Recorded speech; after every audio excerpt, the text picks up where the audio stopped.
গ্রামের এক কুয়ো থেকে ছড়িয়ে পড়েছে আতঙ্ক। শ্মশানের জ্বলন্ত চিতা নেভার সুযোগটুকুও নেই। এর মাঝে এক বৃদ্ধার দেহ শ্মশানে নিয়ে যাওয়ার আগে আগুনে পুড়ে শেষ হয়ে যায়। লোকে বলে এই গ্রামের উপর নাকি রয়েছে এক প্রাচীন অভিশাপ।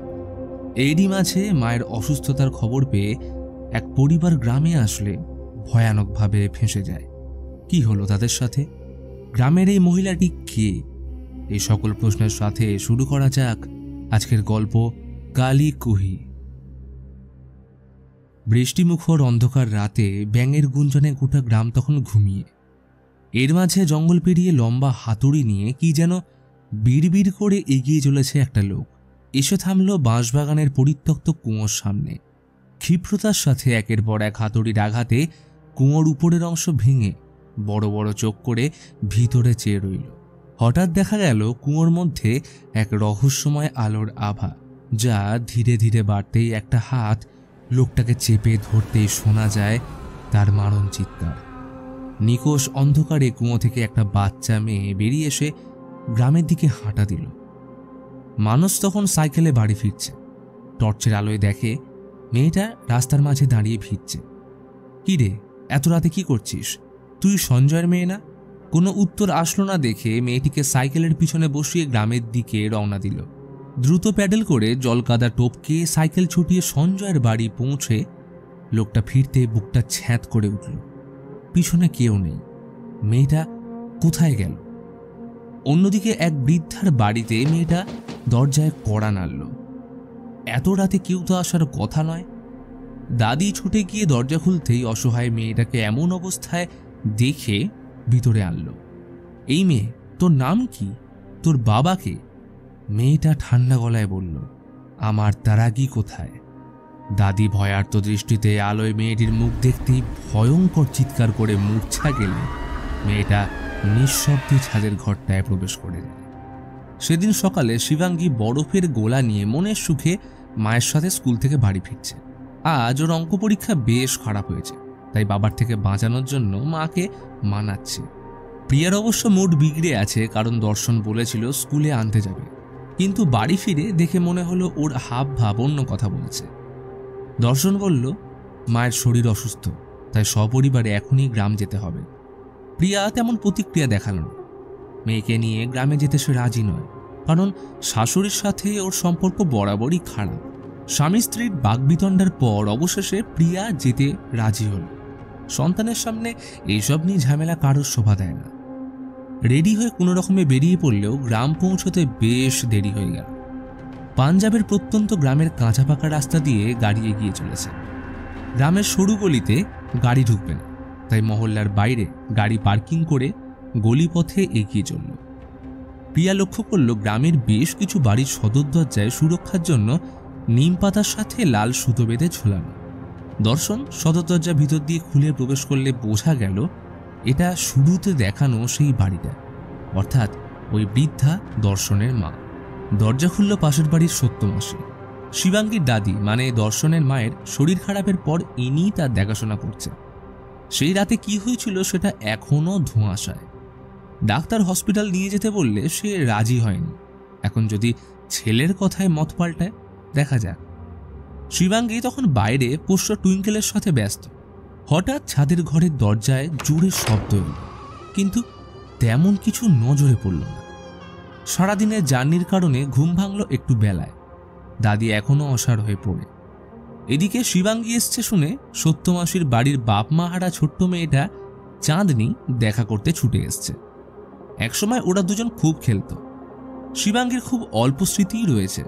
শিবাঙ্গী ওকে ঘরে আসতে বললে চাঁদনি কিছুতেই দুয়ার টপকায় না, শুধু ছাদের দিকে চেয়ে পিছিয়ে গেল। ও শিবাঙ্গীকে সাইকেলে চাপিয়ে বেরিয়ে পড়ল মাঠের দিকে। একান্তে দুজন ক্ষেতের ধারে বসে। চাঁদনি বলে, তুই সত্যমাসির বাড়ি চলে আয়, ওখানে থাকিস না, তোর দাদির ঘরটা খুব একটা ভালো না। কথার মাঝে ব্যাঘাত ঘটালো মেঘের গুরু গর্জন। চাঁদনি ওকে নিয়ে বৃষ্টি মাথায় করে বাড়ি ফিরে গল্পে বসল। হ্যাঁ রে, তোর ভূতের গল্প ভালো লাগে? আয়, তোকে একটা ঘটনা শোনাই। টেবিলে উঠে আলমারির উপর থেকে একটা পুরনো ডায়েরি নামিয়ে বলল, মাসিকে এটার ব্যাপারে ভুলেও বলিস না। এই ডায়েরিটা বেশ অদ্ভুত। সেখানে একের পর এক মেয়ের নাম লেখার সাথে ছিল একটা ছবি। চাঁদনি সেগুলো উপেক্ষা করে পড়তে শুরু করলো। আজ গ্রামে আবার একটা মেয়ে তাকে দেখেছে। পুরো গ্রামে অভিশাপ মহামারীর মতো ছড়িয়ে পড়ছে। প্রতিদিন এক একজনের মৃত্যু শ্মশানের চিতা নিভতে দেয়নি। গতকাল যারা বেঁচে ছিল আজ তারা নিজের মৃত্যুর প্রহর গুনছে।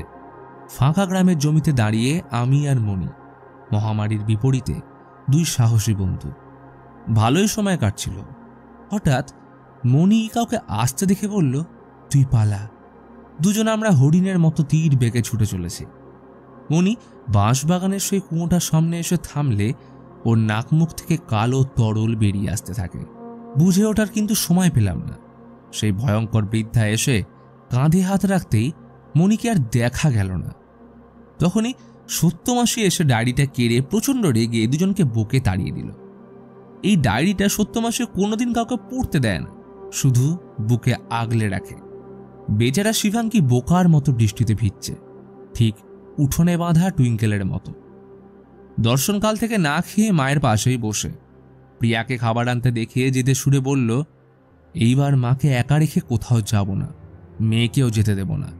প্রিয়া বেশি কথা বাড়ালো না, মুখে বিরক্তির ছাপ স্পষ্ট।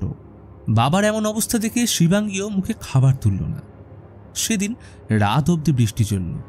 কিছু একটা খড়খড় শব্দে আচমকা শিবাঙ্গীর ঘুম ভাঙল। ঘরে কারোর উপস্থিতি অনুভব করতেই আয়নায় একটা মেয়েকে দেখে চমকে ওঠে। ঘরের দেওয়াল থেকে ইট নিজে থেকেই বেরিয়ে আসলে ওর ভিতর থেকে একটা তারাগি বেরিয়ে আসতেই দমকা হাওয়ার মতো দাদি এসে বলল, ওটা আমায় দে। শিবাঙ্গীর দাদিকে দেখে বাকরুদ্ধ। পরের দিন সকালে ডাক্তারের সঙ্গে চেক আপ করে বেরিয়ে যেতেই দাদির কথাবার্তায় বোঝা গেল প্রিয়া কেন এই বাড়ি আসতে চায় না। তিনি নিজে মেয়ে হলেও মেয়েদের ছোট চোখে দেখেন, চেয়েছিল নাতির মুখ দেখতে। তাই গ্রামের কুসংস্কার মেনে প্রিয়াকে কি সব জড়িবুটি খাওয়াতে চেয়েছিল। কিন্তু প্রিয়া এতে রাজি না হওয়ায় সম্পর্কটা তখন থেকেই তিক্ত। দাদি তারাগিটা দর্শনকে ফেলে আসতে বললে বাধ্য ছেলের মতো বেরিয়ে গেল। শিবাঙ্গীর প্রতি দাদির ব্যবহার একদমই বাজে। ওকে ছেলের উপর একটা বোঝা ছাড়া কিছুই মনে করেন না। কটু কথাগুলো শোনার সময় শিবাঙ্গীর মনে হলো দাদির বিছানার নিচ থেকে সে মেয়েটা তাকে দেখছে, কিন্তু পরক্ষণেই সে উধাও। এদিকে দর্শন গ্রামের একটা গলিতে তারাগিটাকে ফেলে আসলেও মেয়েটির আত্মা ওটাকে তুলে আবার ঠিক ছাদের ঘরটায় ফিরে আসে। দাদি ভয়ার্ত অবস্থায় তার চঞ্চল পাগুলো দেখে মুখ রক্তশূন্য হয়ে গেল। ওর পিছু নিয়ে ছাদের ঘরে আসলে এক উজ্জ্বল আলোর সাথে শরীরটা বরফের মতো জমে চোখের সামনে অতীতের কিছু বিক্ষিপ্ত স্মৃতি ভেসে ওঠার সাথে মেয়েটির আত্মাকে দেখে দাদির মুখ থেকে কালো তরল বেরিয়ে আসলে মাটিতে লুটিয়ে পড়ে। তার দম বন্ধ হয়ে আসছে। অতঃপর প্রিয়ার কোলেই শেষ নিঃশ্বাস ফেলল। বেলায় কিছু লোকজন ডেকে তার শেষ যাত্রার ব্যবস্থা করা হলেও শ্মশানে নিয়ে যাওয়ার আগেই মাঝ রাস্তায় ঘটল অশুভ কাণ্ড। কেননা দাদির মৃতদেহে আচমকা আগুন ধরে যায়। এই ঘটনায় সবাই ভয় পেয়ে দেহ রাস্তায় নামিয়ে পালিয়ে গেলে দর্শন চেষ্টা করেও সেই আগুন নেভাতে পারে না। চোখের সামনে দেখা ছাড়া তার কোনো উপায় নেই। কিন্তু কি এমন কারণ যে তার ভাগ্যে স্বর্গপ্রাপ্তিটুকুও জুটল না? এই ঘটনার পর প্রিয়া মেয়েকে নিয়ে এক মুহূর্ত থাকতে রাজি না হলেও দর্শনের জেদ আরও বেড়ে গেল। সে নিজের বাড়ি ছেড়ে কোথাও যাবে না। স্বামী স্ত্রীর ঝগড়ার মাঝে মায়ের মৃত্যুর সময়টা নিয়েও প্রিয়াকে কথা শোনাতে ছাড়ল না। রাতে শিবাঙ্গীর ঘুম আসে না। বাচ্চা হলেও ঠিকই বুঝেছে দাদি বাবা হয়তো চাইতো না সে পৃথিবীতে আসুক, তারা ছেলে সন্তান চেয়েছিল। বাচ্চার মুখে এমন কথা শুনে প্রিয়া ওকে বুকে টেনে জড়িয়ে ধরল। মাঝরাতে দর্শন তখন মদের নেশায় বুঁদ। শুনতে পেল তারাগির শব্দ। আওয়াজ লক্ষ্য করে টলমল পায়ে এগোতেই মনে হয় অন্ধকারের মধ্যে কেউ যেন ছাদের দিকে উঠে গেল। শিবাঙ্গী এত রাতে কি করছে? দিকদিশাহীন দর্শন ওর পিছু নিয়ে ছাদের দরজা খুলতেই দেখল মেয়েটার আত্মা হাতে তারাগি নিয়ে দাঁড়িয়ে। পর মুহূর্তেই ওর গলা টিপে শ্বাসরোধ করে মারার উপক্রম করলে শিবাঙ্গী আসার সাথে দরজা ভীষণ শব্দে বন্ধ হতেই দর্শন উন্মাদের মতো উল্টে মেয়ের গলা টিপে ধরে। একটাই কথা উঠে যাচ্ছে, তুই আমায় মারতে চাস? তোর এত সাহস? শিবাঙ্গী কোনো মতে নিজেকে ছাড়িয়ে নিলে দর্শন পুনরায় তেড়ে যেতেই সোজা নিচে পড়ে যায়। কাল রাতের এই ভয়াবহ ঘটনার পর থেকেই সত্যমাসীর মন কু ডাকছিল। তাই একা কুয়োর পরিস্থিতি দেখতে এসে আঁতকে উঠল, কারণ কুয়োর মধ্যে পড়ে প্রথম রাতে সেই লোকটার লাশ, অর্থাৎ গ্রামে অভিশাপ ফিরে এসছে। দ্রুত বাড়ি ফিরে ব্যাগ থেকে ডায়েরিটা বের করে ঠাকুরের ছবির পাশে রেখে কিছু একটা অনুভব করে কম্পমান হাতে আলমারি খুলতেই দেখে শিবাঙ্গী ভয় কাঁপছে। ওকে কোলের কাছে টেনে অভয় দিলে কেঁদে উঠল, মাসি, আমি একটা মেয়েকে দেখেছি। সত্যমাসের বুকটা ঝ্যাঁত করে উঠল। ওদিকে দরজায় জোর ধাক্কা। শিবাঙ্গী আছে নাকি? দর্শন কাল রাতের পর থেকে অদ্ভুত আচরণ করছে। প্রিয়া নাকি সকাল থেকে অসুস্থ, বেদম জ্বরের সাথে বমি। শিবাঙ্গী যাওয়ার সময় ডায়েরিটা জামার ভিতর লুকিয়ে নেয়। প্রিয়ার জ্বরে গা পুড়ে যাচ্ছে। দর্শন জলপট্টির ব্যবস্থা করতে গেলে শিবাঙ্গী লুকিয়ে ডায়েরি নিয়ে বসল। একে একে মেয়েগুলোর নাম পড়ছে। কি হয়েছিল এদের সাথে? একটা পাতায় আঁকা সেই কুয়োটার ছবি। আবার ডাক পড়ল, দর্শন ওষুধের দোকানে যাবে, কিন্তু শিবাঙ্গী বুদ্ধি করে বাবাকে রেখে নিজেই গেল দোকানে। তবে সঙ্গ দিল চাঁদনি। ওষুধের দোকানে বড় লাইন পড়েছে। সবার মুখে আতঙ্কের ছাপ স্পষ্ট, কারণ কুয়োর লোকটা সমেত 11 জন মারা পড়েছে। কেউ বলছে মহামারী, আবার কারণ মতে অপআত্মার অভিশাপ। ভিড় ঠেলে এগোতে গেলে ডায়েরি থেকে সেই ছবিটা পড়ে যেতেই নজর গেল পিছনে লেখা একটা নামের দিকে, সাক্ষী। এদিকে ঘটে যায় আরেক কাণ্ড। সত্যমাসে দুধ দুইতে গেলে দুধের জায়গায় বেরিয়ে আসে রক্ত। তার কিছু ফোঁটা মাসির মুখে এসে লাগতেই কানে এলো সদ্যজাত বাচ্চার কান্নার শব্দ। উপরের ঘর থেকেই আসছে। ধীরে ধীরে মাসি ছাদে উঠে ঘরের দরজা খুলতেই দেখল সামনে শুয়ে একটা শিশুকন্যা। মাসি তাকে কোলে নিতে স্মৃতির পাতায় কয়েক বছর পিছিয়ে গেল। ঠিক এইখানেই তার কোলে একসময় একটা শিশুকন্যা ছিল, কিন্তু গ্রামের সে বৃদ্ধা বাচ্চাটাকে জোর করে কোল থেকে ছিনিয়ে তাকে কালো জড়িবুটি খাওয়াতেই মাসি চিৎকার করে কেঁদে উঠল। তার কোলে বাস্তবে কোনো বাচ্চা নেই, সব কেমন মিথ্যে মনে হচ্ছে। আচমকা ঘরের চাল ভেঙে পড়ল মাসির উপর। শিবাঙ্গী তখন সবেমাত্র বাড়ি ফিরেছে। ওষুধ রাখতে গেলে মা তাকে দূরে সরিয়ে দেয়। ততক্ষণে দর্শন মাসিকে উদ্ধার করেছে। জ্ঞান ফিরতেই চিৎকার করে জিজ্ঞেস করল, বাচ্চাটা কই? আমার সাক্ষী কোথায়? তখনই শিবাঙ্গী ছবিটা দেখিয়ে জিজ্ঞেস করলে সত্যমাসের রুদ্ধশ্বাসে বলল, এই তো, এটাই সাক্ষী। এ তো দাদির পেটে ছিল, কিন্তু ওর পৃথিবীর আলো দেখার সুযোগ হয়নি। তখনই দর্শন এক ঝটকায় ছবিটা কেড়ে ছিঁড়ে ফেলতেই দুজন কোনো রকমে ওকে আটকানোর চেষ্টা করলে মাসি ছবির ছেঁড়া অংশগুলো নিয়ে পালিয়ে সদর দরজায় লাগিয়ে দেয়। কিন্তু এই সাক্ষীর আসল ঘটনা কি? দর্শন কেন ওই ছবি ছিঁড়ে ফেলতে চাইছে? পর মুহূর্তে শিবাঙ্গীর হাতে ডায়েরি দেখে দর্শন ওর পিছু নিল। শিবাঙ্গী তাকে ধরা দেবে না। বাবার কিছু তো একটা হয়েছে, না হলে কাল রাতে ওকে মারার চেষ্টা করত না। নিঝুম গ্রামের ফাঁকা গলি দিয়ে দুজন দৌড়াচ্ছে, একজন ভয়ে এবং আরেকজন কিছু লুকোনোর চেষ্টায়। শ্মশানের পাশ দিয়ে ছুটে এসে একটা পরিত্যক্ত ভাঙা বাড়িতে এসে লুকিয়ে পড়লে দর্শনের মনোযোগ কাড়ল সেই তারাগির আওয়াজটা। সে ওদিকে লক্ষ্য করে এগিয়ে গেলে এই সুযোগে শিবাঙ্গী পালিয়ে যায়। তবে সত্যমাসীর হাবভাবে ভীষণ পরিবর্তন এসছে। ওই ছেঁড়া ছবিটা জোড়া লাগিয়ে পাগলের মতো করে যাচ্ছে। কাঁপা হাতে সেটাকে ঠাকুরের ছবির পাশে রেখে প্রদীপ জ্বালিয়ে অনবরত পুজো করতে থাকে। ক্ষিপ্রতার দৃষ্টি যেন অশুভ শক্তির অশনি সংকেত দিচ্ছে। ঘোর কাটল শিবাঙ্গীর চিৎকারে, মাসি, তোমার ডায়েরি এনেছি। মাসি বই ছিনিয়ে নিতেই সে জানতে চায় এই গ্রাম ও তার পরিবারের সাথে কি ঘটছে, কি সম্পর্ক এই ডায়েরি, ছবি আর সাক্ষীর সাথে। অগত্যা মাসি তাকে ঘরে রেখে শান্ত গলায় বলল, শিবাঙ্গী, এটা কোনো গল্প নয়, আমার লেখা এই গ্রামের এক অভিশাপের ঘটনা, যেটা সবাই জেনেও না দেখার ভান করে আসছে। গল্পে মনির সাথে যে মেয়েটা রয়েছে সেটা আমি, তোর সত্যমাসি। আর ও কোনো সাধারণ প্রেতাত্মা নয়, কালীকুহির অভিশপ্ত আত্মা। তোর দাদি তখন জোয়ান। দর্শন হওয়ার পর বাড়িতে খুশির অন্ত ছিল না। সময় গড়িয়ে যখন দর্শনের বয়স মাত্র 5, তখন ওর একটা বোন হয়, নাম সাক্ষী। তবে কি জানিস, এই গ্রামে এক জঘন্য প্রথা ছিল। কয়েকজন বৃদ্ধার একটা গোষ্ঠী ছিল যারা শিশুকন্যা জন্ম হলে তাদের এক প্রকার জড়িবুটি খাইয়ে বিষক্রিয়ায় মেরে ওই কুয়োর মধ্যে ফেলে দিত। শুধু সাক্ষী নয় রে, এইভাবে বহু মেয়ে ওখানে প্রাণ হারিয়েছে। কন্যা সন্তান জন্ম দেওয়া কি এতটাই পাপ? এই সমাজে কি তাদের বাঁচার অধিকার নেই? সময়ের চক্রে ওই বৃদ্ধাদের মৃত্যুর পর আমি তাদের দোষ লুকোনোর জন্য কুয়ো বন্ধ করে দিই। কিন্তু পাপের ঘড়া পূর্ণ হলে একদিন ঠিকই তার কর্মফল ভোগ করতে হয়।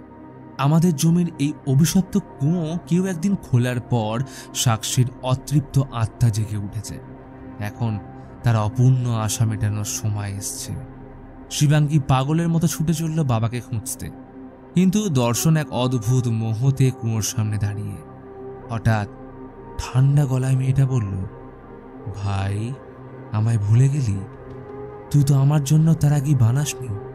ওটা আমার ভাগ্যে ছিলই না, কারণ আমি মেয়ে হয়ে জন্ম নিয়েছিলাম। ভাবলাম তুই আলাদা হবি, কিন্তু রক্ত যে একই ছিল। কথাটা শেষ করতেই দর্শনের মুখ থেকে কালো তরল বেরিয়ে আসলে দম বন্ধ হয়ে মারা যায়। দূর থেকে শিবাঙ্গীর এই ভয়ানক দৃশ্য দেখা ছাড়া কোনো উপায় ছিল না। গ্রামের সবাই তখন পুজোর জন্য মন্দিরে ভিড় জমিয়েছে। প্রত্যেকের মনে ভয় বাসা বেঁধেছে। হঠাৎ চাঁদনী পজেস অবস্থায় এসে মন্দিরের বাইরে মাথা ঠুকতে শুরু করলে মন্দির চত্বরে শোরগোল পড়ে যায়। এদিকে প্রিয়ার অবস্থাও ভালো না। শিবাঙ্গী বাবার ঘটনা জানিয়ে কান্নায় ভেঙে পড়ল। তাদের যেমন করেই হোক এখান থেকে পালাতে হবে। বাইরে ঘোর বৃষ্টির মধ্যে সদরে দাঁড়িয়ে চাঁদনী। যে মেয়েটা এই বাড়িতে ঢুকতে ভয় পেত, তার পা আজ চৌকার টপকাল। চাঁদনী মাসির গলা টিপে মাটিতে ফেলে লোহার রড বুকে বিদ্ধ করল। সারা শরীর ভিজে গেল রক্তে। চাঁদনী প্রিয়ার পিছু নিলে শিবাঙ্গী ওকে মেরে অজ্ঞান করে দেওয়ায় কিছুক্ষণের জন্য সময় পেয়ে যায়। কিন্তু সাক্ষীর সাথে প্রিয়ার কি সম্পর্ক? মাসি সকলকে নিয়ে ওর বাড়িতে পালিয়ে আসলে চাঁদনী শিবাঙ্গীর হাত কামড়ে ছিঁড়ে দেয়। মাসি তার সর্বশক্তি দিয়ে চাঁদনীকে ছাড়িয়ে আলমারিতে বন্ধ করে ওর হাতে ব্যান্ডেজ করল। কিন্তু চাঁদনীর কর্কশ চিৎকারের সাথেই ছাদের দরজা ভয়ানক শব্দ করে ওঠে। শুধু তাই নয়, সেখান থেকে ভেসে আসছে বাচ্চার কান্না। সবাই ভয়ভীত হয়ে এই অলৌকিক ঘটনার উপলব্ধির মাঝে প্রিয়া বলে উঠল, সে আমাদের সবাইকে মেরে ফেলবে, কারণ ও নতুন জন্ম চায় আমার পেটের বাচ্চার মাধ্যমে। কথাটা শুনে সবাই চমকে উঠল, কারণ প্রিয়া যে অন্তঃসত্ত্বা এই খবরটা কেউ জানত না। এতক্ষণে মাসি পুরো ঘটনার পিছনের আসল রহস্য বুঝতে পেরে শিবাঙ্গীকে বলে, তুই একমাত্র পারবি এই অভিশাপ চিরতরে শেষ করতে, কারণ তুই বর্তমান সমাজের নতুন ভাবমূর্তি। এই জন্য সাক্ষী তোকে নিশি ডাকত। শিবাঙ্গী সাক্ষীর আত্মাকে অনুসরণ করে বাইরে আসতেই উজ্জ্বল আলোর সাথে তার দাদি ও বাবার আগের সময় ফিরে যায়। ছাদ থেকে দাদির ফেলে দেওয়া শাড়ির মধ্যে শিবাঙ্গীর ঢাকা পড়ে যাওয়া যেন সমাজে মেয়েদের দমিয়ে রাখা ও শিশুকন্যা হত্যার রূপক। শিবাঙ্গীর ভ্রম কাটার সাথে আবারও সাক্ষীকে অনুসরণ করে ছাদের ঘরে আসলে সামনে এক অদ্ভুত গর্ভাশয় দেখতে পায়। এটা থেকেই একসময় সাক্ষী জন্ম নিয়েছিল, কিন্তু সেদিন সত্যমাসির কোল থেকে গ্রামের বৃদ্ধারা তাকে ছিনিয়ে জড়িবুটি খাইয়ে কুয়োয় ফেলে দিয়েছিল। শেষ হয়ে যায় এই সমাজে তার বেঁচে থাকার স্বপ্ন। ধীরে ধীরে ওই গর্ভাশয় নষ্ট হয়ে যাওয়ার সাথে ছাদ ভেঙে পড়লে শিবাঙ্গী ওই স্থানে একটা সদ্যজাত বাচ্চা দেখতে পায়, যাকে গ্রামের সে বৃদ্ধা কোলে নিয়ে দাঁড়িয়ে। শিবাঙ্গী এক মুহূর্ত দেরি না করে বাচ্চাটাকে ছিনিয়ে কোনো মতে বাইরে আসতেই গোটা বাড়ি ভেঙে পড়ল। আজ বাচ্চাটা কাঁদছে না, তার মুখে কোমল শান্তির হাসির সাথে যেন বলছে, মা, আমি আজ বাঁচব, নতুন পৃথিবী দেখার অধিকার তো আমারও আছে। এই ঘটনার সাথে শিবাঙ্গী জ্ঞান হারালো। যখন ভোরে ঘুম ভাঙল, দেখে টুইঙ্কেলের পাশে শুয়ে। বাচ্চাটা কোথাও নেই। গ্রামের মেঠো পথ ধরে টুইঙ্কেলকে নিয়ে এগিয়ে চলল সেই অভিশপ্ত কুয়োটার দিকে। কিন্তু আজ ওখানটা ফাঁকা নেই, কারণ যুগ যুগ ধরে চলে আসা কন্যা সন্তান হত্যার এই জঘন্য প্রথা শেষ হওয়ার সাথে সে প্রতিটা মেয়ের আত্মা আজ মুক্তি পেয়েছে। সাক্ষীও তাদের মধ্যে একজন। আজ তারা সবাই নতুন সকাল দেখবে। সাক্ষীর আত্মা শেষ বিদায় দেওয়ার আগে শিবাঙ্গীকে দিয়ে গেল সেই তার আগেই।